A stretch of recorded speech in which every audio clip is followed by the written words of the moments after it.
can buy shoes together, you can do revolution together.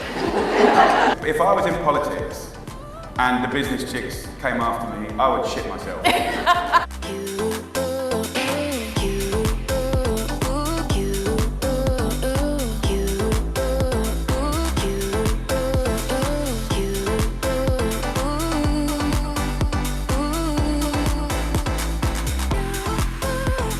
Let's understand the mobile experience for your customer.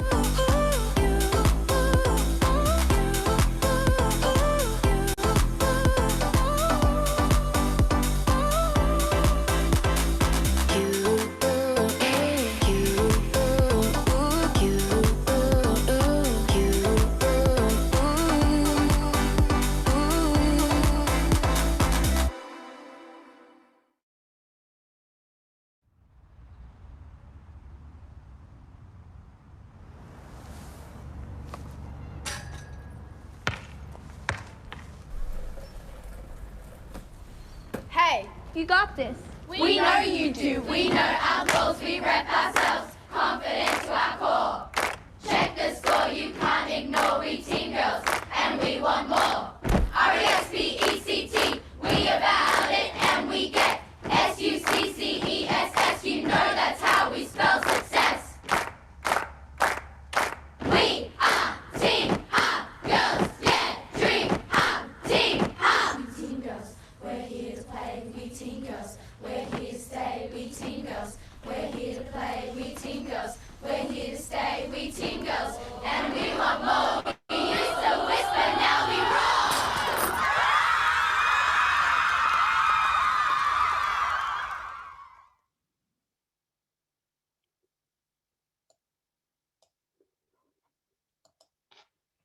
Hi everybody, I'm Aliki Sathopoulos. I'm the Partnerships Director at Business Chicks Australia, and a very big warm welcome to you joining us today. We are so sorry for that delay. We did our best to start on time, but we had a technical glitch, and we do appreciate you staying with us and joining us. So thank you so much for your patience. If you're a First Nations person here today, I acknowledge you and all the traditional owners of country and pay my respects to elders past, present and emerging. I'd like to say hi and a big thank you to all of our premium members joining us today. And for those of you who may be new to Business Chicks, you've really landed in a very special place and you will always be welcome here.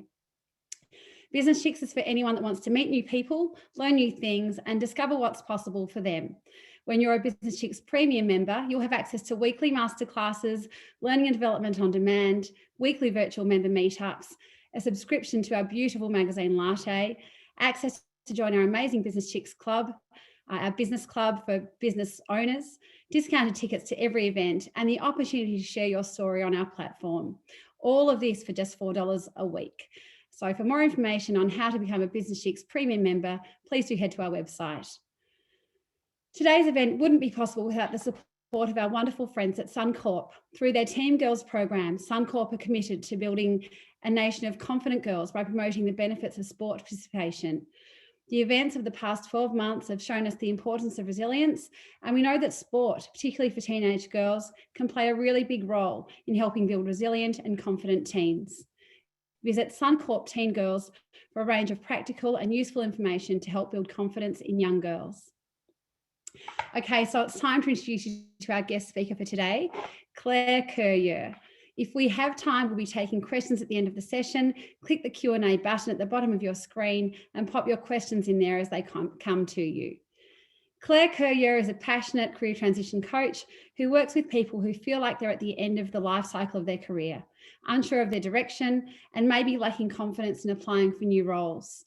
She helps them make their next career move with confidence, uncover their full potential, and truly thrive. Claire has an extensive education and a background in career guidance, student engagement and marketing, and through one-on-one coaching and workshops, she motivates people to release limiting beliefs and behaviours, step out of their comfort zone and step into their own genius. Claire, it's such a pleasure to have you join us today. I'd like to invite you to turn your camera on and I will leave it to you.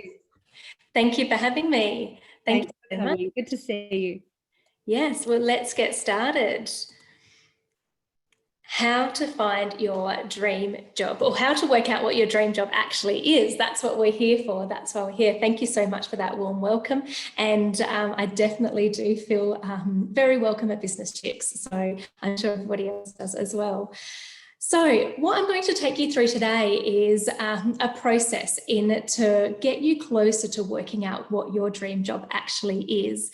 And what I encourage you to do is take these steps, this process that I'm going to share with you, and just take bits from each section that resonate with you, and apply at least one of the action steps for each of those steps, because that's going to help you to get to where it is that you want to go, and the direction that you want to go in. And even if it is you have no idea what that looks like for you, by the end of this presentation, I'm hoping that you'll walk away with the confidence and the tools and techniques for you to be able to do that. And if you don't know what it is that you want to do, you may even find inspiration through some of the steps that we'll have and the conversations that we'll have today, to be able to walk away thinking, actually, I do feel like I'm closer. I do feel like I'm almost there.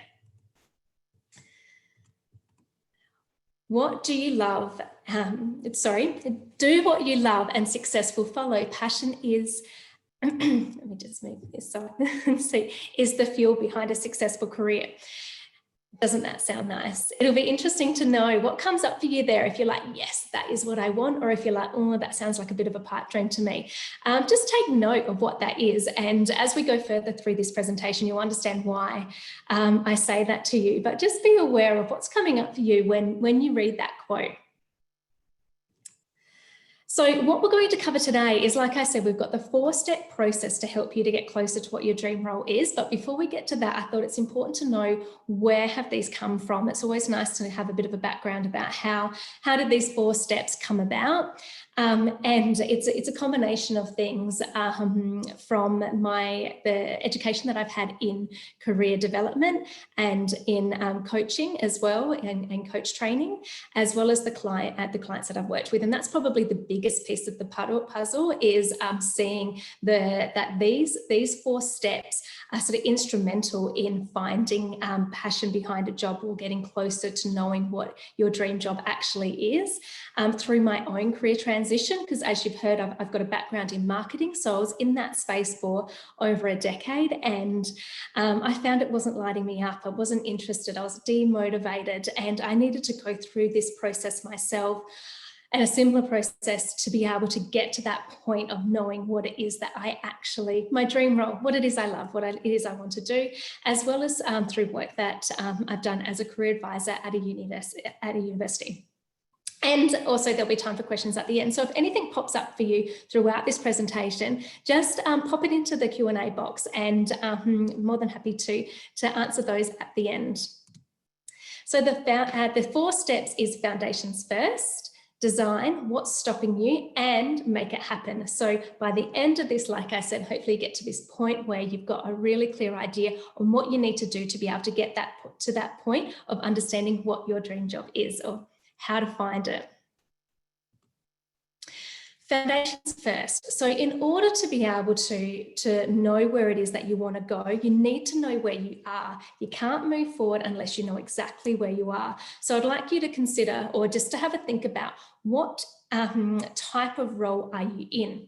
And I like to frame them as a season, reason, or lifetime. And I imagine most of you being here today are potentially looking for that lifetime role, or that's what you're thriving towards. That's what you're wanting to do. And you're potentially in a role for a season or a reason.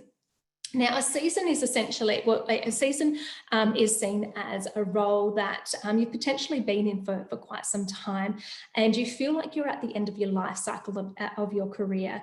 You've sort of done what you feel like you can do there. You've made your mark there. You're sort of feeling a little bit demotivated by it, almost like you've exhausted it, and you're ready for something new. You're at that career change, at a bit of a crossroads. You might not know what that looks like yet, and that's okay, but you're essentially at the end of that season in that career. Or it could be reason. And this one's, I find this one to be the most trickiest, the most frustrating type of career, is that you're potentially in a role that you don't enjoy. You may have done some study and you started work and you realize this is not actually for you. You're potentially in a toxic situation that's not, that doesn't feel right at all. And I know I was in a role like that before, and I found that I needed to know what the reason was before I could move forward. So in order for me, I kept on applying for jobs. I wasn't getting anywhere. Nothing was shifting for me until I worked out for me to be able to move forward and to progress forward, to understand what the reason was, what that lesson, what I needed to learn within that job was. Then I was able to move forward. Then I was able to feel like I had achieved something, and I wasn't just shifting from job to job to job to job. And for me at that time, it was understanding expectations of my manager. And by the time I worked out how to manage up and how to manage those expectations and to really understand that and to learn that, I was then able to progress and move forward in my career. So really understanding what type of career are you currently in now? And what is it about your job that's making you question it? This, I find, is the common step that most people miss. And that's when they find themselves applying for a new job for the same type of role in a different organisation, because they've got an idea that, it must be the place that they're in that they're not enjoying. So they apply for a new job, they win the job, they're working in the organisation, and it's really good for the first 6 or so months. And then they get to that 12-month, and it's great, you're learning new things, you're surrounded by new people, it's a different environment. And then as 12 months comes about, the same questions keep on coming up, the same feelings come up. It's getting harder to get out of bed in the morning, and you're frustrated, right? Because you're back to where you were 12 months ago, and you thought you'd moved past this, you got a new job, and you don't feel like you can keep on swapping and changing jobs because you haven't worked out what is it actually about the job that's making you question it. So is it the environment, the culture? Is it misalignment, with value misalignment? Is it workload, lack of motivation? What actually is it about the job that's making you question it and making you want to strive for that dream job or feel like you're not in it right now? And write this stuff down as well. So you'll notice that these steps are going to build on each other as we go through this process. And the process of getting it out of your head and onto paper, just that step can really allow you to be able to see what is actually going on in your current workplace right now that's making you feel like you need to move on, or that you want to find out what your dream career is. And these 3 steps here, I generally get a lot of eye rolls like, yeah, I know, but they're probably the ones that are really important in being able to progress in your career and to really shorten that string on understanding, like, how long's a piece of string, what type of career can I go to? Is really going to help you to shorten that string to get you to that place of understanding what it is that you want to do. And the first one is strengths. Knowing your strengths is super important. And I'm sure if I was to ask you, what's your top 5 strengths, you'll be able to rattle off a few key strengths that, you know that you're good at, they're listed on your resume, that around the general employability skills, and you're pretty cool with them, pretty okay with them. But if I was to ask you, okay, so what's your evidence behind that? How did you develop those skills? Why are those skills so unique to you? What's important about those skills to you? Would you be able to go into that deep level? Do you know your skills on a really intimate level that you feel confident and you can articulate them in a way that presents yourself as an expert in the space, or whatever it might, whichever direction it might be going in. So what I encourage you to do is, yes, know your strengths and understand them, but then build an evidence bank to help support you with those strengths. So it's creating testimonials or feedback on and achievement statements of how you can demonstrate those strengths. Because within that, to build sustainability in a workplace, having a job that fosters your strengths is going to build that sustainability. There is a disclaimer here that, yes, you can be good at something that you don't enjoy. And I have that conversation a lot, like, and people tell me I'm good at doing X, Y, Z, but I just don't like it. that's completely normal. That's so fine. But can you pull out some of those key strengths that you need to be able to do that job? And where's the transferable skills there? How can they be applied to other positions and other roles as well? Looking at that employability space. So that evidence behind those skills is also going to help you build confidence around stepping out into something new or finding what that dream role is, because you've got that evidence behind you to be able to back you up, to support you to progress forward. And it's always nice if you're feeling, a little bit of lack of confidence, or if you're at that time where you're ready to actually apply for that job, is to read that evidence bank and to read that to give you like, yes, I can do this. I am ready for this. I can apply for this job. So top 5 strengths I recommend, spending some time really knowing what they are as you go through your day. Look at what comes naturally to you, what do you seem to do that takes not much thought and you quite enjoy doing it. And generally, your strengths are things that you're good at, therefore they're things that you enjoy, therefore you're moving closer to your dream role because you've got that enjoyment and that excitement behind it. And values, understanding what your values are also really key, and then aligning that with the type of job that you want to apply for. So I often find that when people are feeling misaligned in their career, it's the values that's the part that stands out the most as what's not aligned. So really understanding what they are for you.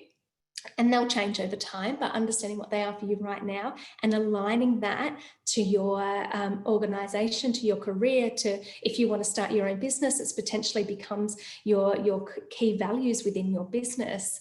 But to the organization, to the type of role that you're going for, really knowing what your values are and matching them, aligning them as well. And the third, which I think is, this is the one that most people, when I talk about, they're like, I've never actually really thought about it, is understanding what your non-negotiables are in your career. So again, top 5 non-negotiables. So what that means is, what do you need in your career for it to be exciting and happy, and a place that you're jumping out of bed in the morning, or that feels good for you? So is it that you need to be, have an element of indoor, outdoor work? Do you need flexibility in your workplace? Does it need to be diverse? Or do you need to have a project focus in your workplace? And that is something that's a non-negotiable for you. Do you need to be working with people? Do you need to have a solid, to be able to see a clear career progression in your workplace? What's your top 5 non-negotiables? And then rate them on a scale of 1 to 10. Now, because they're your top 5 non-negotiables, I imagine they'll be on the higher scale, but it's just nice to have that rating system. So you've got, 4 might be top 10. Yeah, I need to have these in my workplace. And the 5th might be a 7 or 8. Like if I don't have this, I'd be okay, but I need to have these 4. Or 5 might be a high 10 for you. Therefore, you know what you're looking for in that space, and that you need to be able to tick these top 5 non-negotiables to be in a workplace that is satisfying to you. So next, this is building the foundations before we move on to the fun thing, which is designing. Getting clear on your direction, what direction it is that you want to go in. Now, before we do that, we need to remove the how, which may sound a little bit strange, like, you need to move the how to know where it is that you want to go, but we really just want to focus on what it is that you want.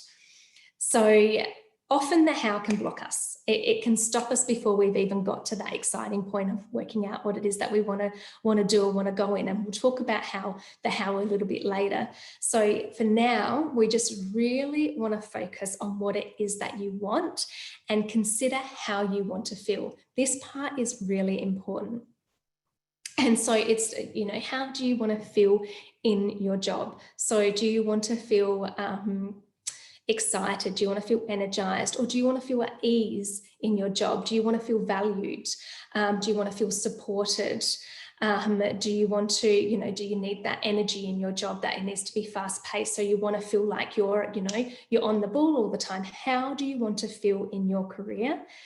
and then visualize that role that you're doing. So this is taking out the I am a XYZ, and this is really feeding into, or really feeling into and visualizing the type of things that you're doing. So if I was to ask you to just take a few minutes just to really think about what it is that you're doing in your workplace, like for example, you can see yourself working with people, you're, sort of engaging in a teamwork environment, or you're working outdoors doing some sort of environmental work, or you can see yourself, working on a project from conception to implementation, or, what type of things you're, maybe advising people, or you're doing something within your own business, you're your own boss.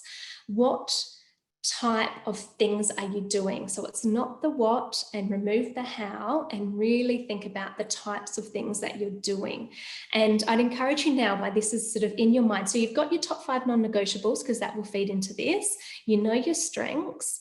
It's really about feeling into the types of things that you're doing. And I'm just going to give you, a minute or two just to write down some of the keywords that come to mind right now, so that you can capture that.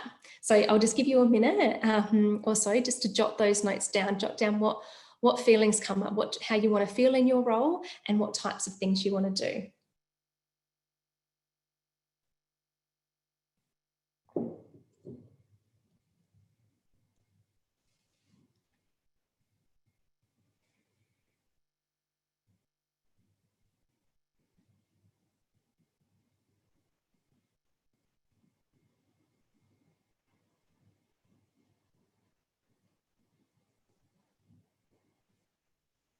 Take note as well as you're doing this, as you're feeling into what it is that you want to do. What comes up for you? Is it exciting? Does it feel out of reach? Or are you like, did something come up that you didn't actually realize that you wanted?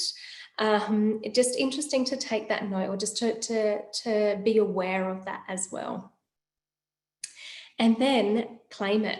So this is how you want to feel in your role. This is the types of things that you want to do.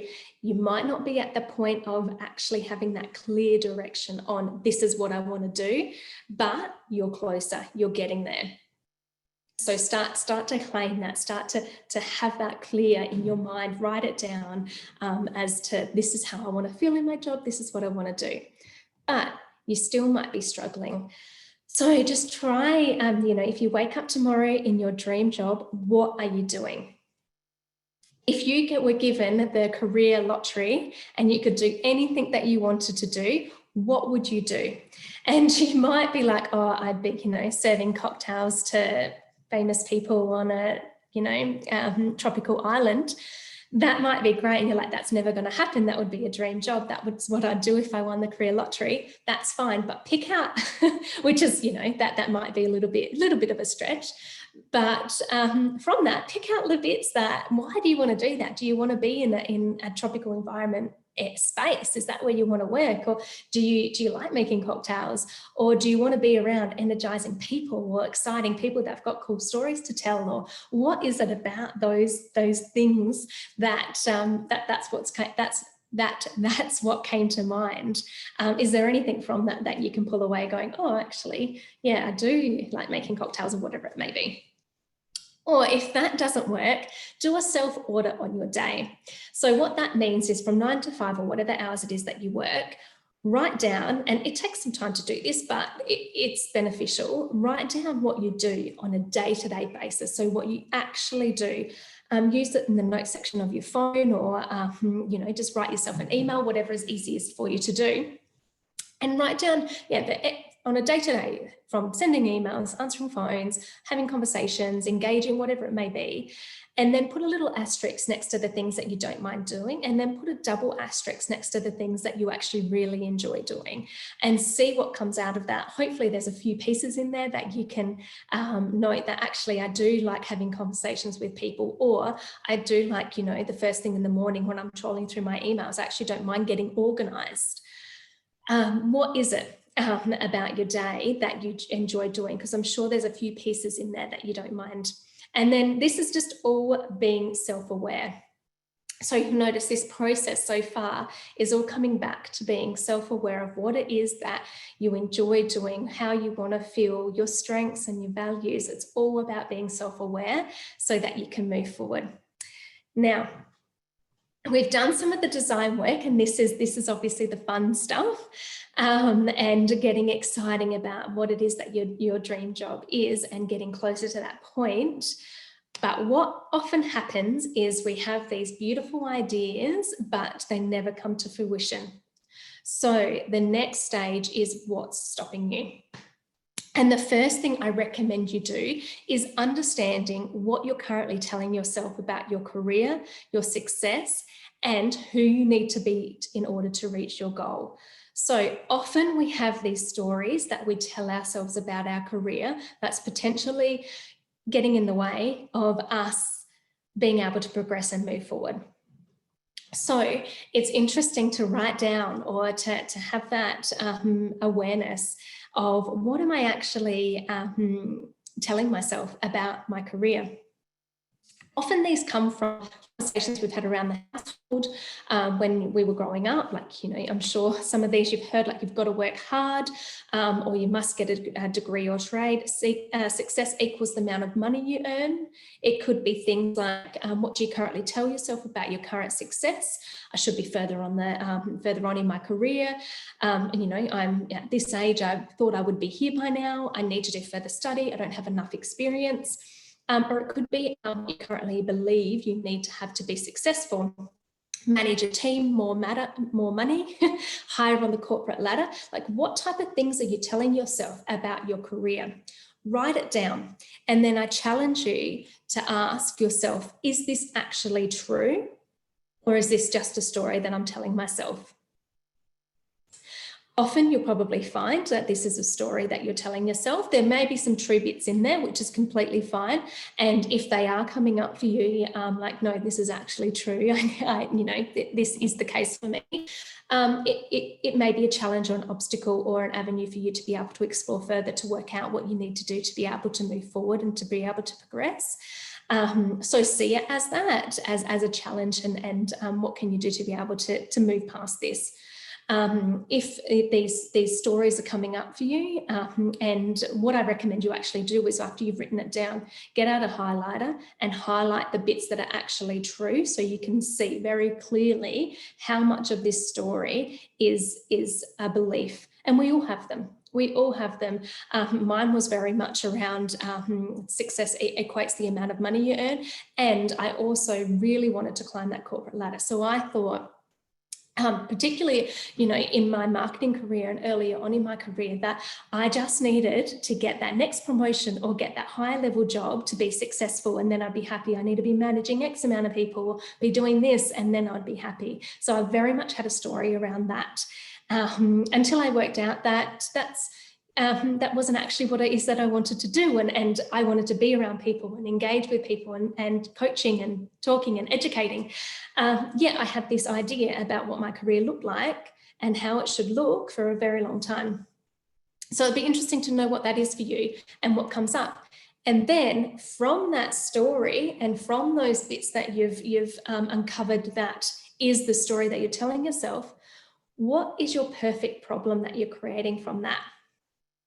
And what excuse? So your perfect problem is generally your excuse from your story that's stopping you from progressing. We all have them.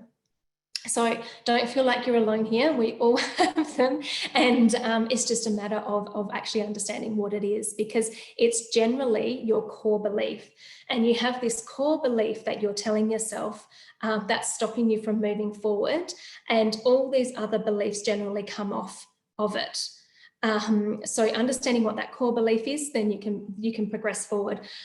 And the quickest way to move past fear is to take action. So to enable you to be able to get to that point that you want to be in is to understanding what's stopping you from, what's getting in your way, what excuse are you telling yourself, and it's potentially something that's been going on for a long time, so you don't even realize that it's an excuse. And then how can you, what do you need to do to be able to move forward? And the belief that underlines why you're not progressing or moving forward, like I said. And what can generally happen is you can be focusing on what you should be doing than rather what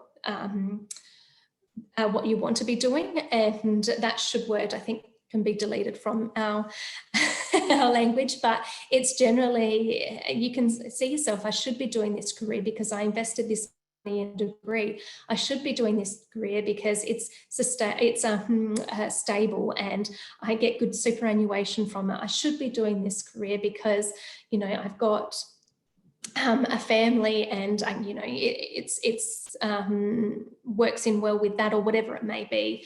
You can probably hear yourself saying some of those conversations around, like, I should be doing this because of the blanks.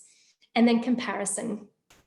You know, you look at the footsteps of our friends, our colleagues, and highlights on socials as well. Often we can see, you know, friends from school doing these things that we think in our head are successful and deemed to be successful to what they're doing looks amazing, that, you know, whatever it may be. And then you look back at you going, oh, well, I'm just doing this. But it's all seasonal. Like I said before, it's all around what we do. We can't compare ourselves to other people's situation because, you know, it's seasonal. It's where we are and where we're at and which season we're currently in within our career. So try to take that comparison mask off and really focus on you and what it is that you want to do.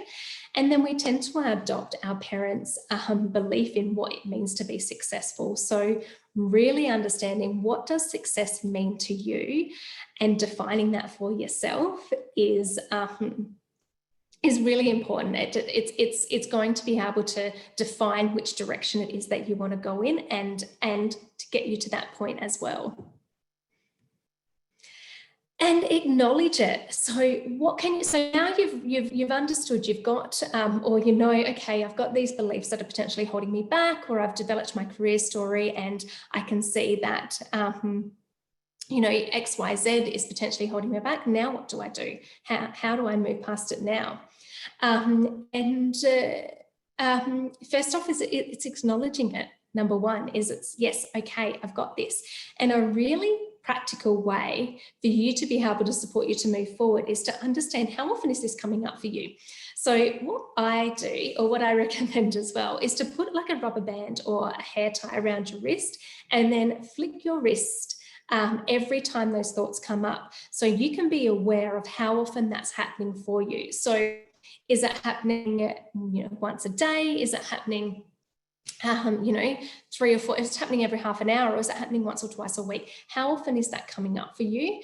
And then ask yourself, what do you need to do to be able to move forward? Now, you can't go from the bottom of the ladder to the top of the ladder. So you can't go from, you know, I've got no idea to what my dream career is, to, yes, I know what my dream career is. It's a process. You need to take steps. You can't go from this underlying belief of I'm not capable, I'm not worthy to be able to get to this point, to yes, I'm totally capable, I'm totally worthy. It's impossible. It won't happen overnight. There's a process to be able to do that, but just have comfort in knowing that you are on that process. And like I said, the quickest way to get there is to take action. So take a small step every day to be able to get to that top of the ladder. And also, it's very comforting to know that this shows up for everybody, even people in high-level roles, famous people super successful, they have their own limiting beliefs that they've had to move through.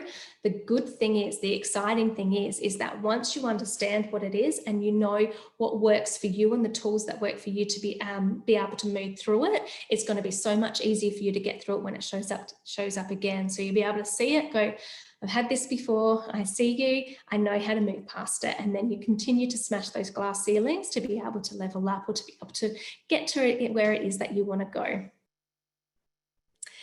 And then, well, success is not a straight line. It's much more of a dance. And being open to possibilities, which I love this quote because I think it's so nice to see success as not just this straight line that you need to get to the top to be successful. It's much more of an interaction. It's a dance. It's seasonal as well, and you can go through all the different possibilities to get to where it is that you want to go. And I love that quote. Next is make it happen. So the practical steps you need to land yourself in your dream job. So we know our strengths now, we know our values, we know what our non-negotiables are, we've worked out how we want to feel in our job, some of those dreams, some of those feelings, we can see that. And we've worked out what's stopping us and what we need to do to be able to move forward. And now the most logical thing to do is set a goal. But you may be saying, but I still actually don't know what I want to do. Like, yes, I've got a bit more of an idea, but I still don't know what I want to do. That's so fine. Completely get that. Set a goal, which is more so framed, we call them, they're called feeling-based goals, more so framed in how you want to feel. So we did that exercise earlier around how do I want to feel in my career. So the goal could be around, I want to be in a career that I feel valued. I want to be in a career that I feel energized and excited. I want to be in a career that feels easeful and is flexible. Like, look at how you want to feel in your career and set a goal according to that.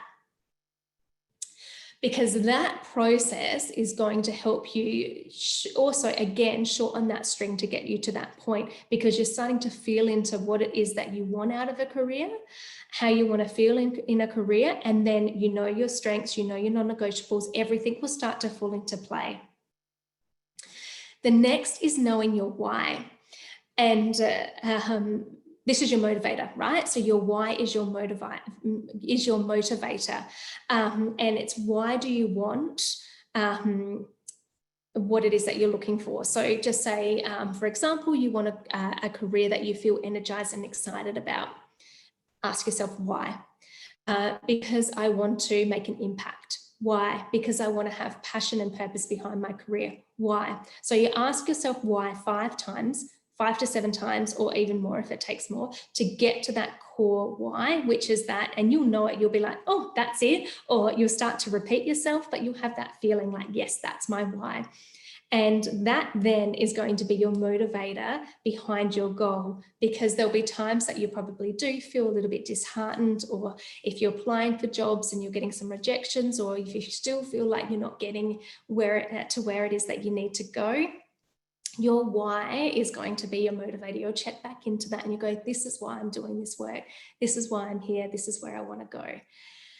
And that then will help you to achieve that goal and help you to continue to move forward.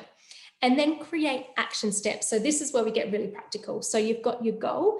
Now you need to ask yourself. So you start here and you work your way backwards. You need to ask yourself, who do I need to talk to achieve this goal? What professional associations do I need to start networking in? Who's currently working in that space? Do I need a mentor or coach to help support me?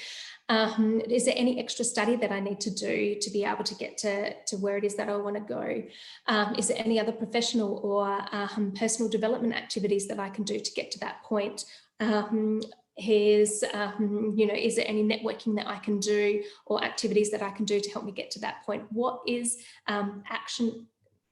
action steps to be able to help you to get to that point? And I suggest you pop this onto a page as well. And it doesn't have to be anything fancy. It can just be a 1-page Word document with your goal, your why, and then your action steps. And that there is your career plan.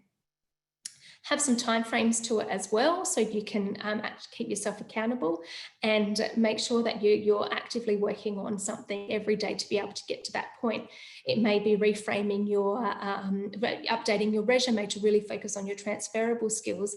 It may be updating the bio in your LinkedIn profile to reflect where it is that you want to go. It's doing those action steps to be able to support you to achieve that goal, and it's asking the question. And I think it's really key to ask the question, what do I need to do to get to this point? So what do I need to do to make this goal happen? And then the final step is rewrite your career story. So this is a combination of everything that we've had here today, and understanding what your current career story is and then rewriting it to support your new career direction. So that is, and what I suggest you do as well is write it as though it's already happened. So for example, you can write it, you can start it off with, I'm so excited that I get to work in this position, that I'm working with people who X, Y, Z, and I know I can feel that I'm actually making an impact and making a difference. This is flexible around being able to pick my kids up from school, or to be able to have time off with my family, or I get my weekends back again, and your non-negotiables are included in that. You're really working towards your strengths, and you can feel that, you feel confident in that space because you know you're working on something that A, you're passionate about, and B, you're fostering your strengths there as well. So you write it as though it's already happened, and then whenever you're feeling frustrated about where you're currently at, and frustrated that that you're still in this job and haven't quite got there, read into that career story, and see how that makes you feel. And what I find happen is that you just get a little bit more boost of energy, like, yes, this is what I'm working towards. I can see that how this is going to happen for me. Particularly if you're applying for jobs and you may be getting some rejections or you're not getting anywhere, really feel into that new career story that you've written to really give you that confidence and that courage. Yes, I'm actually going to make this happen. This can happen for me.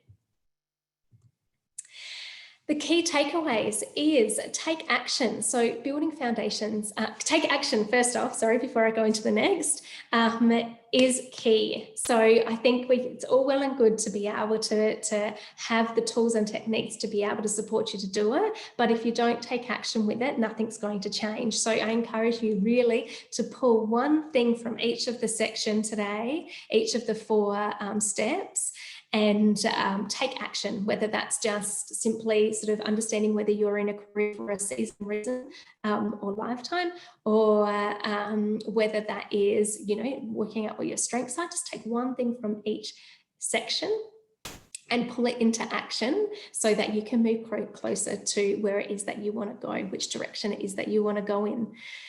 And then building foundations and self-awareness is vital before exploring dream careers. Like I said, you can't move forward unless you know where you are.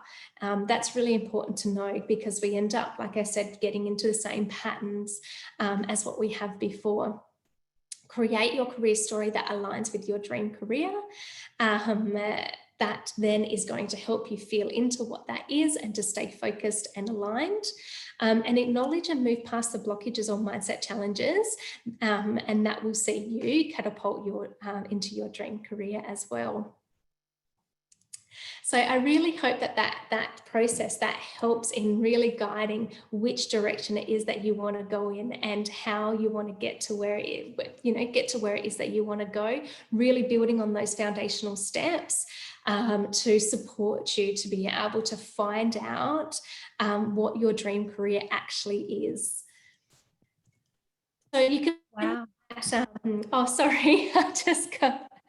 Can find me at White Blank Pages, and I've just got, if you just do whiteblankpages.com.au/BC Masterclass, there's just a page there for you that can help you direct you in some of the things that we spoke about today, but also to support you moving forward as well. Thank you. Thank you so much, Claire. It was so interesting, and we do love practical takeaways. So thank you for those pages that you're sharing. That's fantastic. There's been a great amount of interest and lots of questions from our audience. So thanks to all that have contributed those. I think we'll probably start. A few people have asked, how did you navigate from your previous career in marketing to now your current role as a career transition coach? Was it, the 4-step process that you took? Any tips that you can share along the way? Absolutely. Yeah. So I was in a marketing and comms role, and I really felt that it wasn't aligned with me. And like I said, I continued to apply for a similar type of role for different organizations and striving to climb that corporate ladder, but realized I don't actually enjoy what it is that I'm doing here. I was always interested in careers, and I have had a career blog since 2014, but never really did anything with it. And never really seen it as a career as well. But that's just interesting to know that I had that interest there in the first place, but I didn't actually identify that that's what it was that I wanted to do. And I was, what I had to do to start with, because I was in a place where I really didn't enjoy what it was that I was doing, but I knew I didn't really know what it is that I wanted to go in, where I wanted to go, is that I picked things from my job that I enjoyed doing. And I wrote 3 things every day that I enjoyed doing from my job, so that I could start to enjoy my job, because it's really hard to move to a new job when you're in a place of negativity and frustration and you know, just that bad energy. So I really started to feel into what it was that I liked about my job, and I actually started to enjoy it again, and I started to be a bit more motivated around it and excited about the projects that I was working on. And then I started to look for the things that I was writing down that I enjoyed. And that was things like, you know, I loved being in big meetings and talking to people. I loved bringing people together and connecting. Part of my role was to interview as well, and I loved doing that. So then I looked for positions that like fostered those types of skills. And what came up for me at that time was student engagement. And I'd also done some volunteer work in mentoring, stuff like that. So that's the type of job that came up. So I started to visualize myself working for the organization that had that job. And I did that to a point as well. You might think, oh, this is random, but every time I'd go to work, as I was driving in the car, I started to think about rocking up in this organization, rocking up in this environment. When I went to the bathroom, I imagined I was going to the toilets in this organization, like simple things like that. As well as when just to feel into that place, as well as focusing on my transferable skills that I knew I had, because I'd done that list every day of the 3 key things that I liked about my job that were really tailored to the direction I wanted to go in. So I really focused on those transferable skills, and I knew what my strengths were, and I had evidence to back me up as well. So an element of that, yeah. Fantastic. Very, very helpful. Thank you. A question's popped up, and it's something that resonates for me, and I'm sure for many others. You know, going into an interview, dealing with our own anxiety and nerve. Any tips on that? How do you show up, you know, confidently, and what are the tools you can take in with you that might make you feel a bit more comfortable? Yeah, absolutely. Well, it's that exercise that I said about the strengths. This is really, really helpful, I think, is having that evidence to back you up. So when you go into an interview, if you know your strengths, but you've got your evidence bank to be able to back up your strengths, then you're going to feel a lot more confident in that space. Obviously, preparation really helps as well, understanding the organisation and understanding what the key selection criteria is and having some examples around that. That preparation also really helps with your confidence. But also just give yourself that pep talk as well. Give yourself, I remember going to a networking event earlier on in my career, and she said, and I've taken this with me my whole career, to put your hands on your head, go to the bathroom, put your hands on your hips and give yourself a head nod before you go into an interview saying, I've got this. And that then boosts your energy as well. That makes you feel confident. But I think in my experience, and when I'm talking to clients, it's understanding as well, what is it about the interview that you feel like that's making you feel like your confidence levels are lacking? Which area specifically is that? And then what do you need to do to work on it? Is it that you feel like you're not capable in that role, but you've got an interview, so you certainly are? Actually, another point that I'll put here as well with this is there's 3 things that organisations generally look at when they are in the interview process. One is it's, you know, can you do the job? And that's generally a tick box, like, yes, you've got the technical skills or you've got the experience needed to be able to do the job, you've got the degree or the qualifications, whatever it may be. The second is whether you will do the job, whether you've got the right motivators, whether you've got the right you know, sort of employability skills, energy behind you, attitude as well to do the job. And the third one is whether you have the right cultural fit. So whether you fit within the organisation's culture. And what we're seeing now, and you can probably agree with some of the interviews that you've potentially been in, is that the cultural fit is taking over the can do the job. So the qualifications, you can get generally, you can learn those skills, you can get taught on the job. If you fit within the culture of the organisation, then you've generally, it's that type of experience as well. So knowing that, I think, is helpful in the interview process as well, because you can really bring your game face then and be like, I've got the right attitude, I'm passionate about this work, and I can show and demonstrate it. Yeah, great. That's so helpful. Thank you. I've just been thinking, you know, we have personal trainers to improve our fitness. We've got, you know, kids might have a swimming coach, or, yeah, you know, we might practice some particular things. But when it comes to transitioning our career or taking that next step, we often don't seek help. But it's really great to know that there are people like you out there that can support us in making that transition. You know, what would you suggest to people that are looking to take that next step, that feels like they need a little bit of support? You know, is it the done thing these days? Do people have career coaches? Is that often how people do transfer to other roles and different careers? Yeah, absolutely. Yeah, career coaching is definitely supportive, particularly if you feel that you're stuck and you've tried and you're not getting anywhere and you're not sure what it is. Like you said, it's that extra training or that coaching, that support, that guidance as well is going to help support you to get to where it is that you want to go. That's definitely a great step in that process. Even it could be as simple as getting support around the application process. Like maybe that's the area that you're falling down and you just need a little bit of help in applying for roles, because especially if you're at the end of your season in your career and you might not have applied for a job for quite a few years, and it's changing as well. And an application, it's not a 5-minute job. It's quite a process. Yeah. But yeah, sort of. I'm so sorry. I'm just mindful of our time. We're probably nearly at the end. Any parting words to our audience today? Yeah. Anything final from you? Yeah, I think just go for it. Really feel and take those steps that I said and really feel into what it is that you want to do, and start to look at your interests and what excites you. And if you go in that direction, you're going to end up finding that dream job. You're going to find that encouragement and that confidence. Yeah. Oh, well, thank you so much, Claire. You've been so insightful, and you've been so generous with your suggestions and tools and tips, and we really do appreciate that. Claire, thank you so much. Thank you. To our premium members who joined us, and to everybody else who came along today, thank you very much. It's been such a pleasure to host you. And to our wonderful partner Suncorp, who presented today's session, thank you very much. We really do appreciate you being here. I'm Energise from Business Chicks, and I look forward to seeing you online next time. Thank you very much.